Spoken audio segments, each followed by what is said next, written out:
Hey folks, hope you've all had a great Christmas. I am back in the nightgown, but it's bloody cold. It's winter, isn't it? So I'm recording this on Unboxing Day 2025, so it's flipping freezing.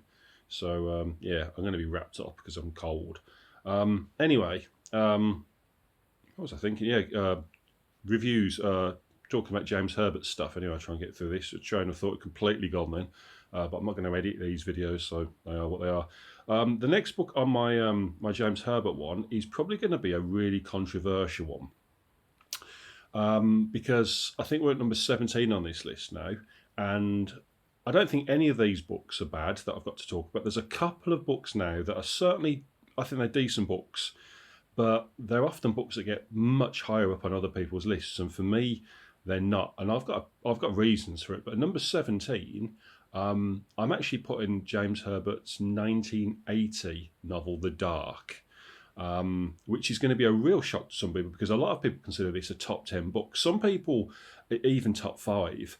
Um, but there's a few things that set this down, and it's a shame because The Dark has got a great premise. It's another one of those books where it's an external force that drives people mad and makes them kill.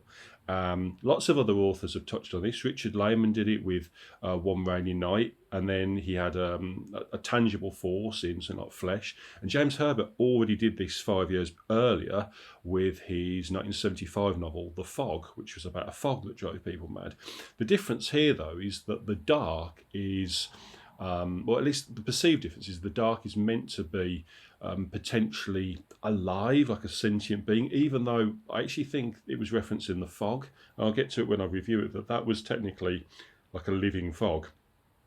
So it isn't much of a difference at all, really. It's basically a rewrite, but in a different place. But it's about this dark mass that will infect people and drive them mad and drive them to kill or kill themselves. And the idea here is really it takes the darkness inside of you. And, every person, no matter how pious and good they are, has some sort of dark train of thought occasionally. We all have, a bad side to us. And most of us have a moral compass and keep it in check. And, even with that, the dark can infect that and make you do stuff. So that's the nature of it. And there's quite a few things I like about it. I like the main character of Bishop and his plight with his wife and the loss of their child and how that potentially torments him. I like the fact that we've got a blind old guy. I can't remember all the names here. There's a blind old guy whose daughter's helping Bishop out, and they have this sort of like chemistry between them, but nothing really is going to happen whilst the situation is as it is, which I quite like. It's not like a Richard Lehman book where them two had just jumped into bed together the first month they saw each other. The progression of how their friendship blossoms felt quite natural and quite well done, thrown together by circumstance. There's quite a few villainous characters here. I mean, one's just listed as tall woman, one's listed as short woman, which is a bit generic. But there's an external force, there's a suicide cult, and there's all sorts going on. And it's quite a dense plot for what it is. And what I really like about it are the set pieces, the actions, because Herbert was great at action scenes and set pieces. There's a bit in a sewer involving all these bodies that was just really, really grim. There's a bit in a mental institute, which is really great, although I have a gripe with it, and I'll get to that in a bit. My favourite standout bit was the bit involving this their chase. There's a chase sequence with a lorry that goes after the heroes, and then they end up sort of trying to get through this block of flats and get up to the top and try and they end up on a stairwell and trying to get onto the roof and trying to keep this mob from getting them. And it was really tense, and it was really, really well written and vivid and exciting. So I really liked all of that.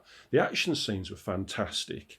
It doesn't go, in my opinion, anywhere near as far in terms of gruesome violence or horror as Herbert did with The Fog, which was way more graphic. It feels quite reserved. And it's weird because I feel that in some ways, even someone like Richard Lehman with One Rainy Night, although it's got moments of horrific violence in it, but it's kind of compared to the sort of free reign that they have to do unspeakably horrible things. And a lot of these authors have written really horrific stuff. To then have a book which gives you that opportunity with no need to justify why it's happening, it often just doesn't. So it, I don't know, it is what it is. Now, the thing with the fog, the dark, that I'm not a big fan of is the padding between the story. Because whilst you've got some great set pieces and action scenes, you've then got lots of pages of kind of trying to explain what the dark is, and then scenes which just feel like they were thrown together and a bit padded. And it also doesn't help with how stupid some of these characters are. I mean, main character of Bishop, really liked him, really, really interesting character, but he's traumatized at the start by going to a house and seeing visions of all this stuff and running off and being terrified. He doesn't want to go back, and then eventually he's drawn back. Because it's unfinished business, and he sees the same visions, and he's again terrified and sent out. So he's twice experienced this horrific stuff that's stayed with him. There's a scene, and some of these are going to be early ones, the minor spoilers, but there's a bit in it a bit later on where he's told to go around to someone's house. He doesn't recognise, he's told to go around to someone's house, and when he gets there, it turns out to be a trap. The dark has sort of like cottoned on that he's trying to stop it, and it sets a trap for him. So he gets out of that, but literally within a matter of hours, there's a phone call for him to go somewhere else, which turns out to be another trap. And I'm like, he's literally just got through this one trap, and he's now walking straight into the same scenario, just in a different place. There was massive alarm bells as soon as he gets there, and you'd be thinking, no, I'm going to at least take some, but no. I just think it demonstrated the guy's just blind obsession with stuff and not really thinking about what he was doing, because it was blatant as a trap.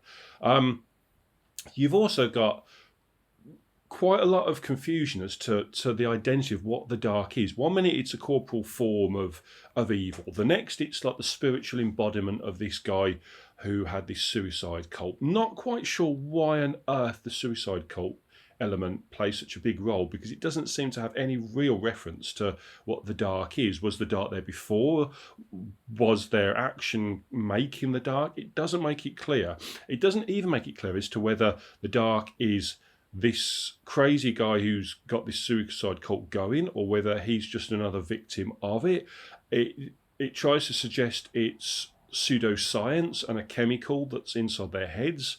Then it's an entity. And then at the very end, I mean, it seems to be building and building and building. They decide to go, and I've got to spoil a little bit. I'm not going to spoil everything, but we get this bit in which we're then going back to the site of the original story again. Just give it another go, basically, is what is the story. And we're treated to this bizarre light show, which then sort of just stops, and it doesn't make it clear what's gone on. Like, we've got they're trying to kill this thing off with these special sort of lights, even though the thing hates light because it doesn't come out in the daylight, it's only in the dark, and it can't blot out the sun, right? But then they've got all these weird lights and UV lights which are on and working, then they fail, then they're on again, then they fail. Then there's a revelation as to this thing actually is spiritual. And then I'm not sure, and I've read it 3 times, I'm not sure what the ending is implying, because the light that comes at the end,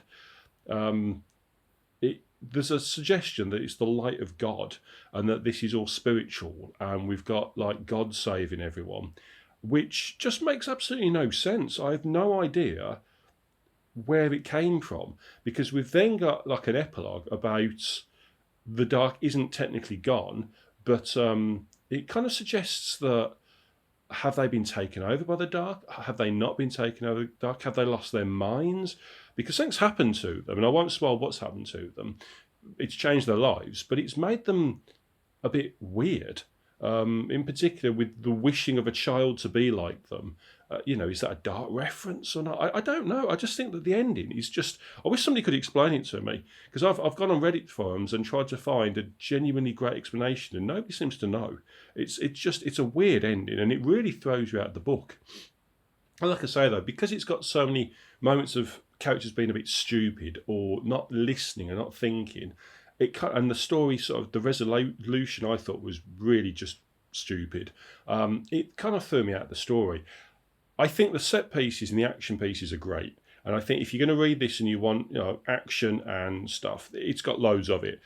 I don't think this is a bad book. I think it's a perfectly serviceable James Herbert horror novel. I just think he's wrote tons of better books. This one often gets listed as great, and these are my reasons why I've put it at number 17 and not like at number 5 or something. I think it's fine, but it isn't his best. Okay, so that's why The Dark is where it is.